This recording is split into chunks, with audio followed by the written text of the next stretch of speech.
Hi, I'm Jack Easthope, reg number 196363, and this is my skill presentation in relation to skill acquisition, titled Overcoming Obstacles Through a Constraints-Led Approach When Coaching Olympic Weightlifting. A constraints-led approach pioneered by Newell in 1986 suggests that constraints of the organism, task, and environment dictate coordination and control. Newell's model of motor learning looked at the athlete and their surroundings, the environment, and how that influenced motor control and motor learning, rather than being concerned with information processing and the internal process of the central nervous system, like numerous models of motor learning theoreticalized prior to this. He believed that through the manipulation of constraints, he could improve coordination and control.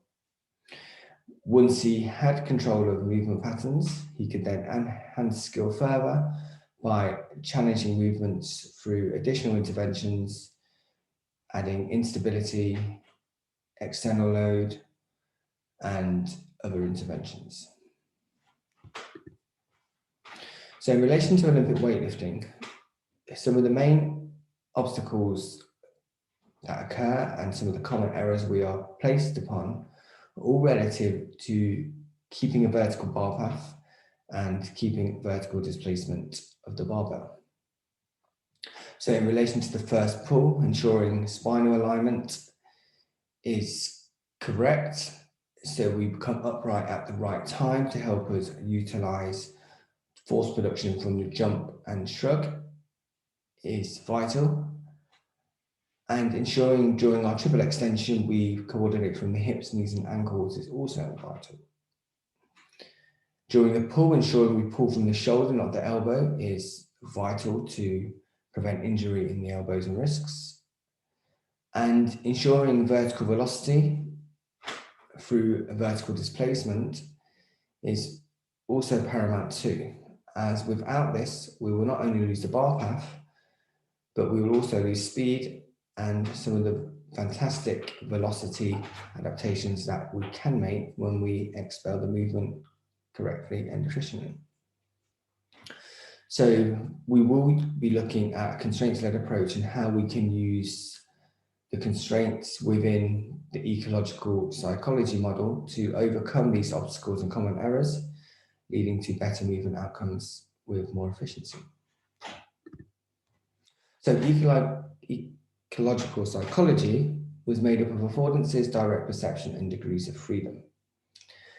It's an embodied, situated, and non-representative approach to cognition pioneered by J.J. Gibson in the field of perception and E.J. Gibson in the field of developmental psychology.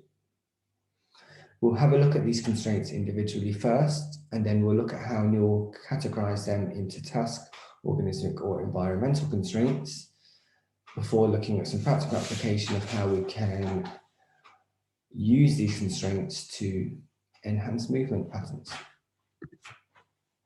So listed here are some of the affordances in relation to Olympic weightlifting, and a quote from Silver et al. 2019. An ecological approach proposes that knowledge of the world is based upon recurrent processes of perception and action through which humans perceive affordances, which are opportunities for action during sport performance. So you'll see in a moment how perception, action coupling, or direct perception and affordances interlink so well. But before I go on to that, I just want to explain a couple of the affordances within Olympic weightlifting, which I will also expand on later on in the task part of Newell's constraints-led approach. So ensuring we use the right barbell with a less aggressive grip and more flexibility, and ensuring we use the right footwear are vital for us to have the right amount of intent when attempting to execute an Olympic weightlifting exercise. So with the right equipment, with the right surroundings, environments, clothing, and strength qualities, let alone intentions, we should then afford to be able to put more action into our exercise and more drive and focus into the execution of a movement. So without the right affordances, we can't really take action because our movements won't be as stable and as efficient, meaning our movement outcomes and goals of the tasks will not be fulfilled to our desires. So direct perception. So looking at the image on the left, you've got task, environment, and organism. And through manipulating these constraints and through manipulating perception, we then take the right actions to achieve the movement goals. So along with using the right affordances, if we can manipulate the perception of a movement, we should be able to then get more action and movement and better action and better movement from our client. So I put coaching cues, misconceptions, and intentions on the right-hand side here. So thinking of different feedback mechanisms, different coaching cues and forms of communication should change our athletes' perceptions towards an exercise, which would therefore then change their action. Looking at some of the misconceptions within Olympic weightlifting, some of the stigma towards the time and complexity of the movements and the associated risks and injuries with the movements can sometimes lead our athletes to not fully committing to learning the movements, and if they do, they may go in half-heartedly. If we can change these misconceptions and stigmas and coach the athletes through it, overcoming time constraints through using a constraints-led approach and manipulating the right affordances, we can therefore change their actions and their intentions, leading to better movement outcomes. Naturally, once they start to get better results, they will then change their beliefs in their results and outcomes, once again leading to better movement goals. And finally, intention is obviously all dictated by perception. So the more we can manipulate the constraints, manipulate the affordances, manipulate the perception, we can drive our athletes' intention to put as much aggression and focus into a movement to then lead to better lifting and outcomes. So the final part of ecological psychology and the last constraint I want to think about manipulating is the degrees of freedom from Bernstein. So the idea here is that if we can reduce the degrees of freedom in one joint, we can open up the degrees of freedom in another joint. So in relation to Olympic weightlifting, the derivatives of the movements does this for us, which is great. So rather than going straight into the full complex movement, we can chunk it down into the derivatives and use these derivatives as discrete skills. So we could practice a first pull, a second pull. We could work on a hand clean or a shrug clean, or we could just work on some snatch squats and discretely improve the skills of the derivatives. Once we've done that, we can then integrate the movements through the use of complexes and turn these numbers of discrete skills into more of a serial skill. A clean and jerk itself would be an example of two serial skills put together to make a discrete skill. I've also put general strength and strength qualities as ways we can manipulate degrees of freedom. So in relation to general strength, if we can use some partial range of motion exercises like a box squat or a rack pull, we can reduce the degrees of freedom in the knees and ankles and increase the degrees of freedom in the hip, giving the athlete more strength in the hip extension, chunking down their triple extension pattern, ensuring they coordinate from the hips, knees, and ankles with better control before enhancing skill further.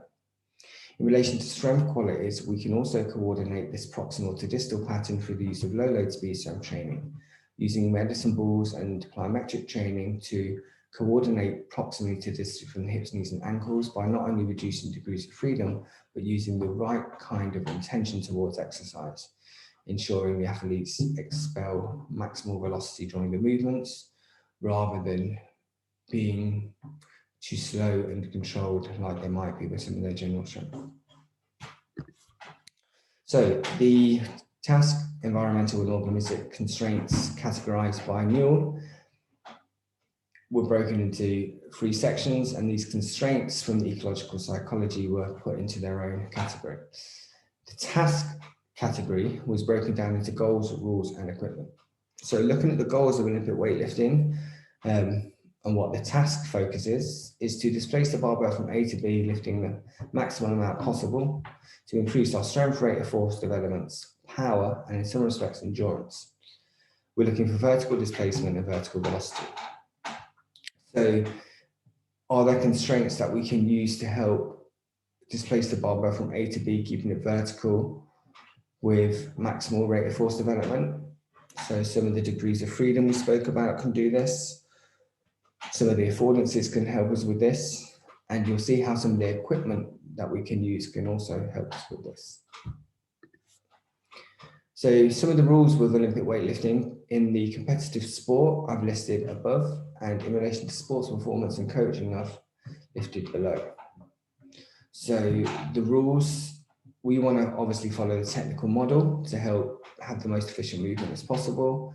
We might use complexes to help us do this. So using the derivatives and chunking down the full movements into smaller movements may also help us abide by some of these rules.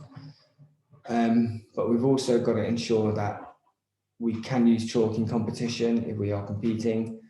We can use a hook grip. The snatch must be used first if we're contesting the two movements, the snatch and the clean and jerk. And some of the other rules listed there too. So quick equipment. This is my favorite practical application of a constraints-led approach. So in the image to the right, you can see the ladies using agility poles to overcome one of the common errors I mentioned earlier of jumping forward. So naturally, if she jumps forward, she's going to hit the poles, and then she's going to know where her error is. So that would be a form of implicit coaching, or exogenous coaching, where we're looking outside the organism and we're getting feedback without having to think about anything, letting us know if we're keeping the bar path vertical or not. So it also helps us adhere to some of the goals of the task.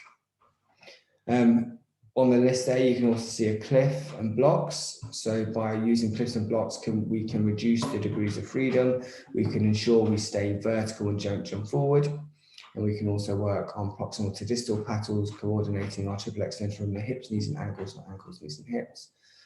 And also the use of some of the affordances in there that we can also manipulate to help us attain our movement outcomes: chalk, plates, footwear, weighted vests. There's also varying loads. Naturally, we could do some heavy second pulls and some light shrug snatches or shrug cleans to then help us increase our strength and velocity, working more efficiently with better coordination.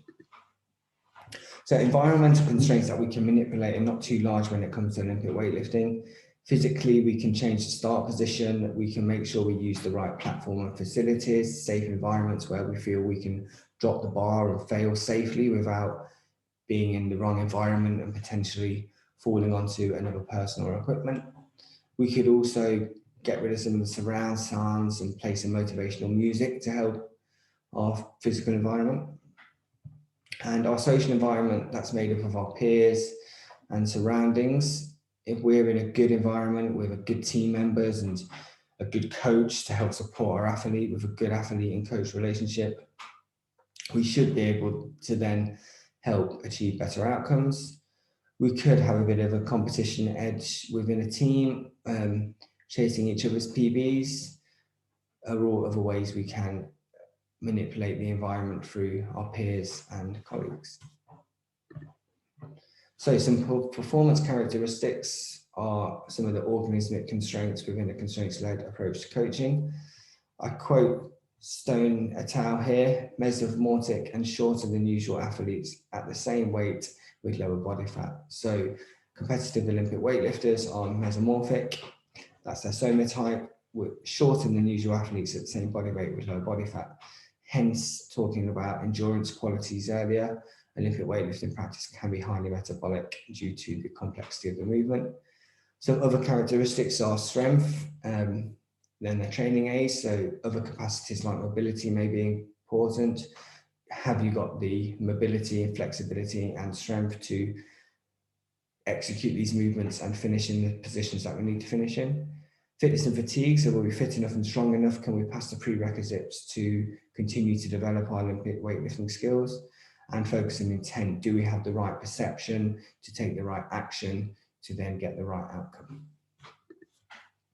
So the last slide, going back to Neil's model of motor learning, once we've manipulated these constraints and improved our coordination and control, we can then enhance skill further. One of the best ways to do this is through variation. So if you look at one of the tasks of Olympic weightlifting, it's to displace the barbell from A to B. And we want to follow the technical model and the rules of Olympic weightlifting to do this in the most efficient way possible.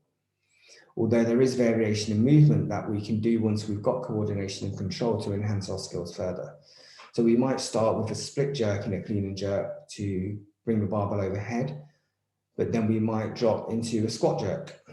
And we may start with some barbells from blocks and then into full movements, but then we might potentially add chains to our barbell to challenge the movement further. We may use dumbbells, kettlebells, single arm and leg variations of Olympic weightlifting. So single arm snatches and dumbbell snatches, dumbbell jerks, kettlebell jerks, and different variations to improve our skills and challenge our skills to then add even more control and more coordination to make our movement more efficient. The last slide is just some of the references from some of the papers I used to bring together the content of this presentation. I hope you've enjoyed it. Many thanks. Bye.